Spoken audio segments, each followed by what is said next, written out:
Back tonight on In Focus, the Free State government is embarking on an initiative to undertake a detailed review of the province's SME sector.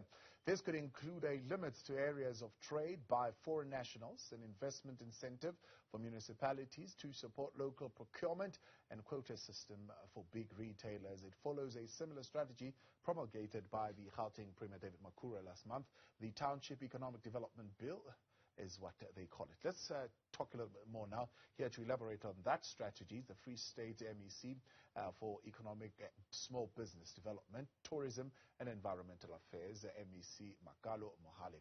MEC, good evening and thank you very much for your time and joining us tonight here on In Focus. Talk to us about the components then that make up the thinking and the rationale behind this amendment to the Economic Bill.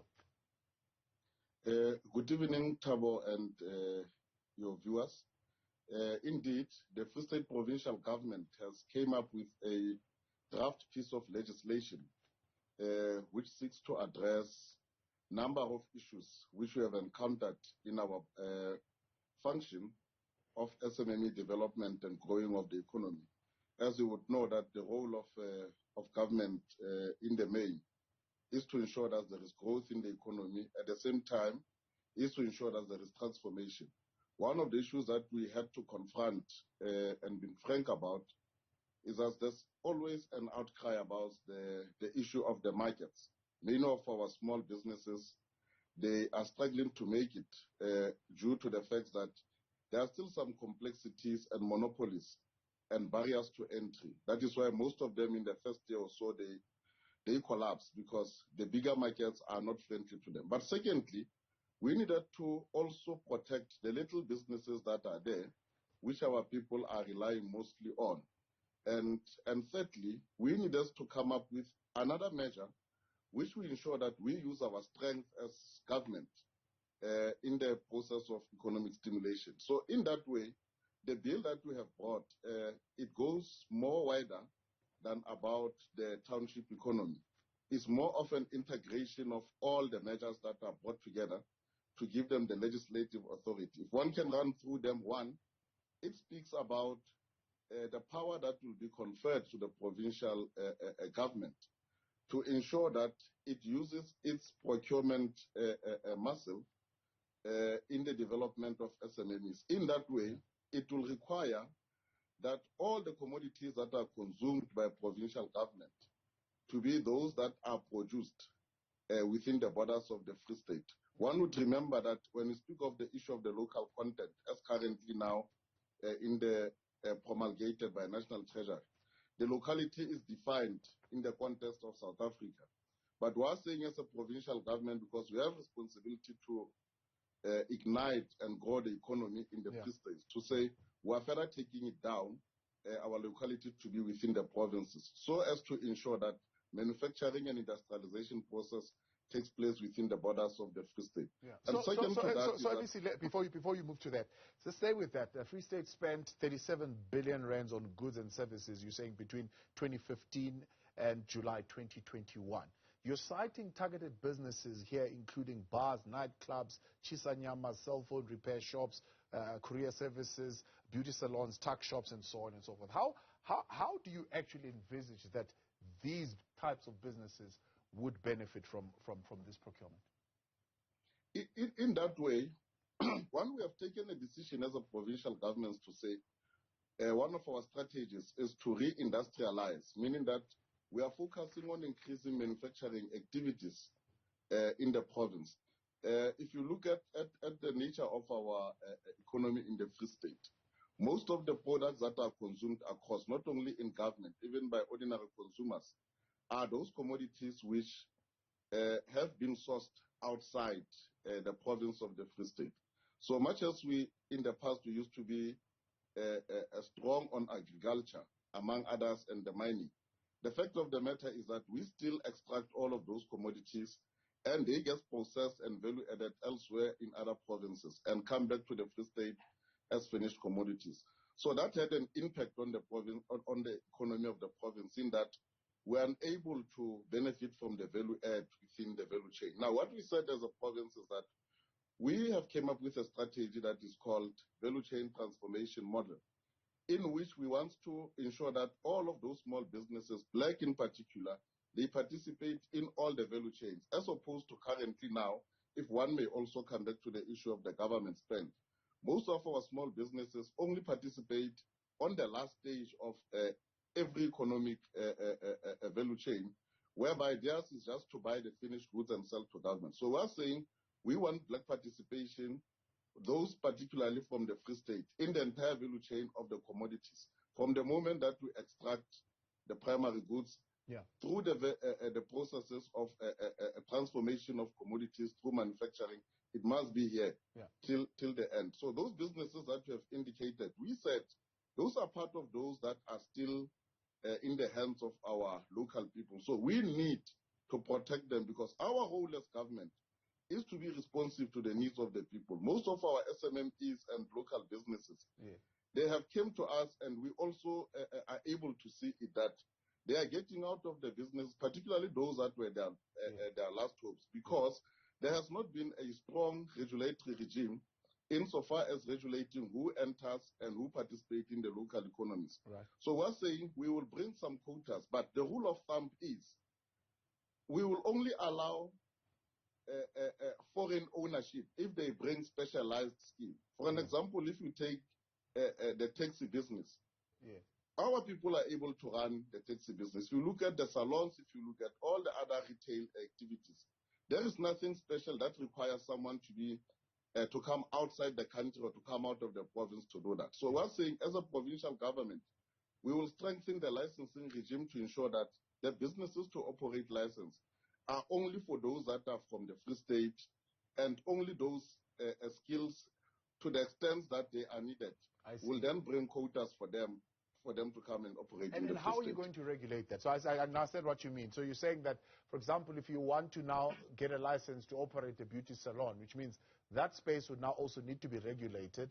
Beauty salons in the Free State would need to be registered with the department in some shape or form, so that you're able to know the number of those businesses that are there and who owns them, right? And how are you going to police that and enforce that?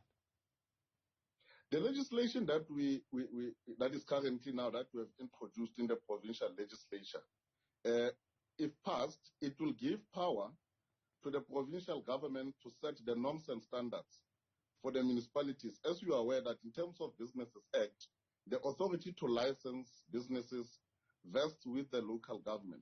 So currently, we have noticed that that process or that system is at its weakest, because municipalities do not have the systems as to who and how to license the businesses. That is why some of them, they are operating without even being licensed. So we're saying, in terms of this bill, provincial government will set the norms and standards, some of them which we have already circulated to municipalities to start familiarize, so that they can start to familiarize themselves with all of those.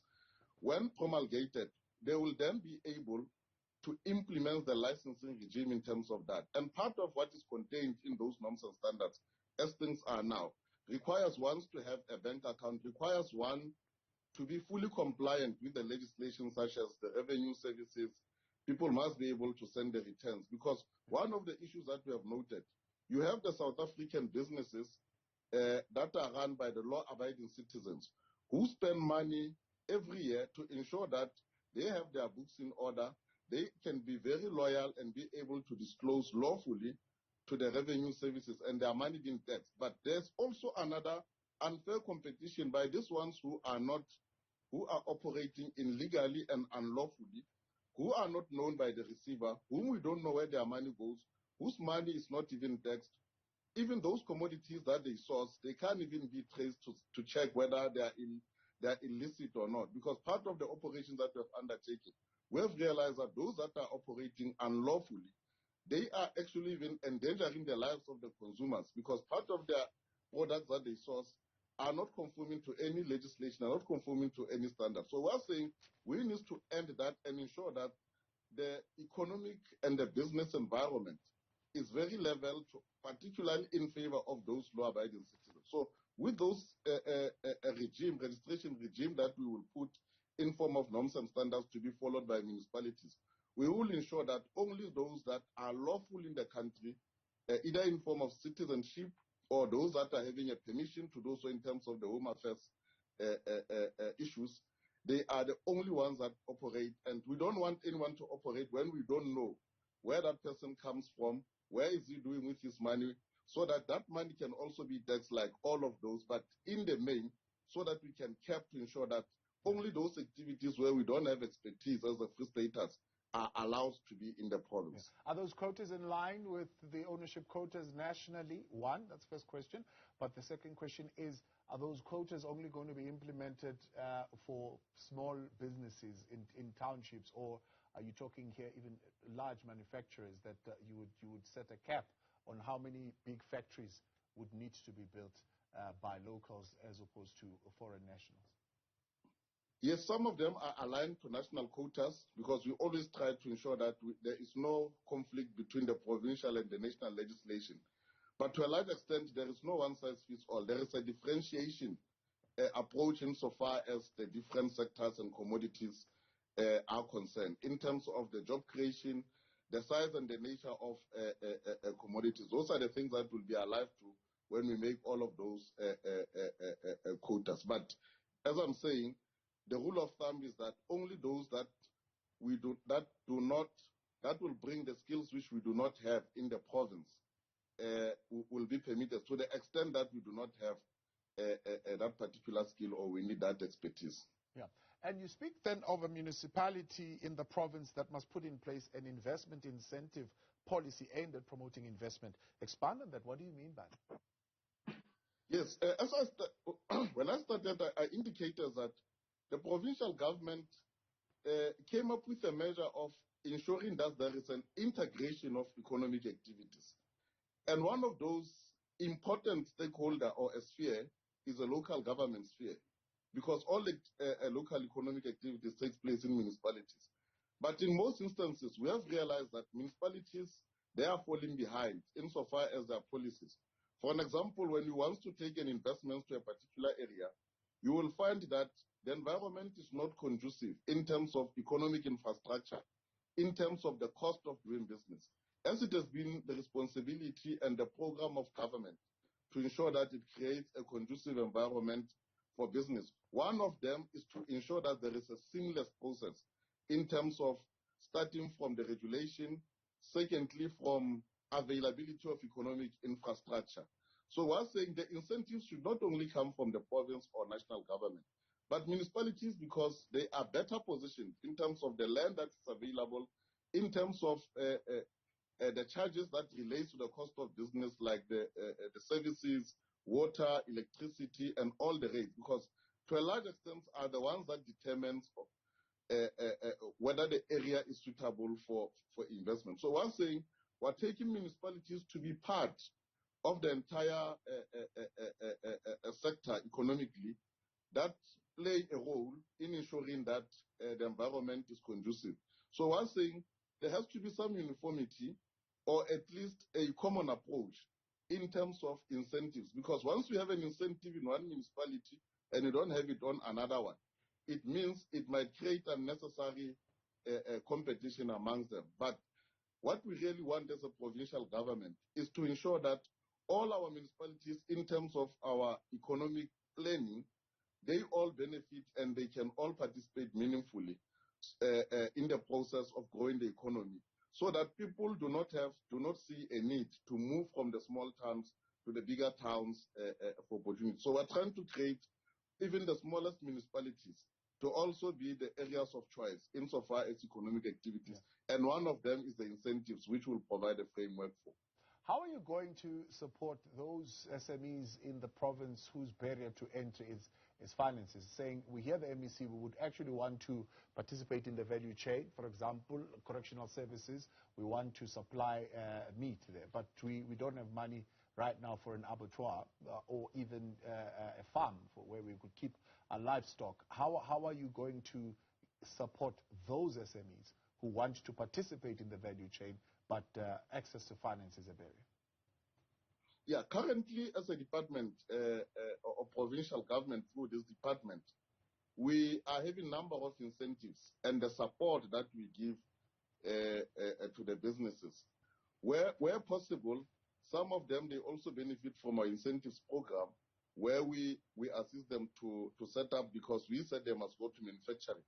But to a large extent, we play a coordinating role, whereby we assist in coordinating all the other DFIs or developmental finance institutions that are in the country, to ensure that we assist all these SMEs and those that are applying to access their finance. We also work with the private sector in form of banks, and also some of those big businesses who are having the enterprise development, to ensure that we really assist everyone that comes through seeking or looking for assistance. So anyone who may have that particular interest can just approach one of our offices or a nearest local municipality within the province, because we have that arrangement and working relations whereby people don't have to travel long distances to our office. They can just go to the nearest LED office. They will then ensure that they're able to contact the relevant officials of the department, so as to ensure that we reach and make the process to be as seamless as possible and as efficient as possible, to ensure that our SMEs are assisted. MEC, I appreciate your time. Thanks so much for coming on. MEC Makalo Mohale for the Department of Economic, Small Business Development, Tourism and Environmental Affairs.